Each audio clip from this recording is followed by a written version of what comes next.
Hi guys! Magandang buhay! Another day with another vlog. At ngayong araw nga ay bumabiyahe na ako papuntang airport dahil pupunta ako sa Jeddah. At maulan po na hapon para sa ating lahat dito sa Riyadh, pero kita nyo naman ang ganda pa rin ng langit kahit maulan na.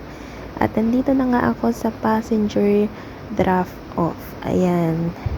So, nandiyan na yung sasakyan. At makikita nyo, napakaraming sasakyan dyan kasi nga naman, today is the first day of tinatawag nilang ijasa. So, lahat halos ay walang pasok. Holiday po dahil paparating na ang Eid. Ilang araw na lang. So, yan.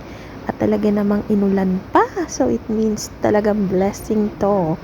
Ayan, draft off only. No waiting. Sabing ganon.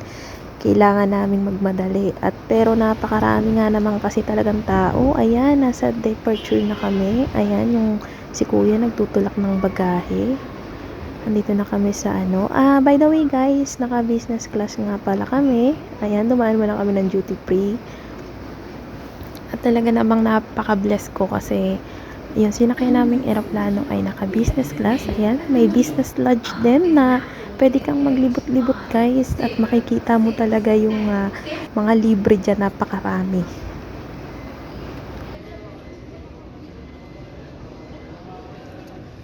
Tapos nga ng isang oras na pag-aantay, ayan, nandito na, nakapila na tayo para pagsakay ng eroplano. Naka-ready na, ayan yung airplane, no? Papasok na ako. Ayan. Tamang lakad si Inday. Ay, excited yan. First time sa Jeddah. Dal ko pa dyan, no? Sakay na tayo ng eroplano, guys. Pupunta tayo ng Jeddah. So, mag-isa lang ako dito. Mag-isa lang me. Teto na nga, habang naglalakad ako papasok sa eroplano, ay tingnan nyo naman yung mga kasabayan ko, guys, na mga Arabo. Ang tatangkad. Diyos me, nandiliit ako hanggang balikat lang ata nila ako. Tapos may nakilala ako dyan, guys. Kasi nagdadaldalan kami dyan. Ayan, si kuya, Pilipino din. Papakita ko sa inyo. Kuya, hi ka nga. Hi. Thank you. Guys, sobrang daldal ni kuya. As in, nagdadaldalan kami lagi. At saka yung katabi ko Indonesian at may hawak siyang bata. So, nilalaro-laro ko yung bata. Alam niyo naman ako, guys, kahit saan ako ilagay, hindi talaga maaawat ang kadaldalan ko. Kaya yan, umuwi ako at bumaba ako ng eroplano na may mga nakilala. So, ayan, nagde-demo na nga. At the exit, inflate the life vest by pulling the tabs down or blowing into the tubes at the top. Then follow the flight attendant's instructions.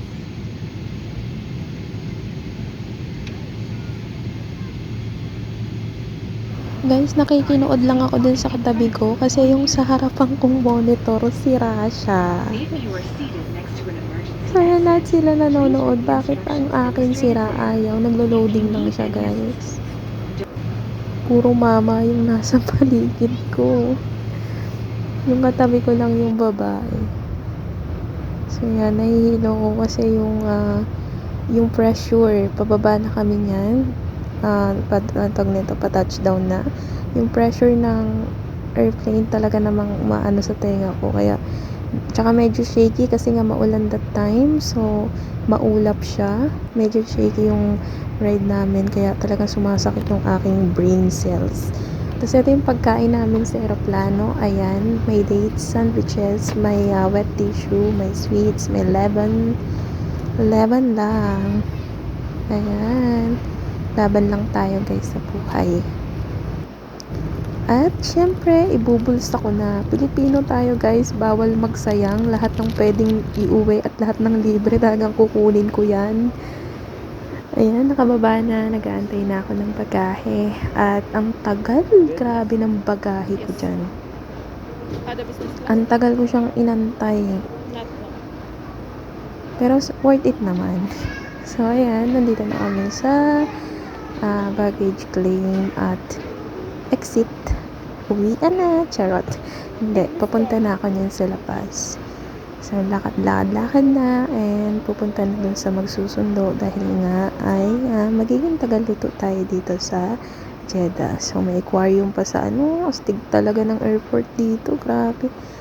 Ang ganda-ganda ng lugar, ang linis-linis. Sana ganito rin sa Pilipinas.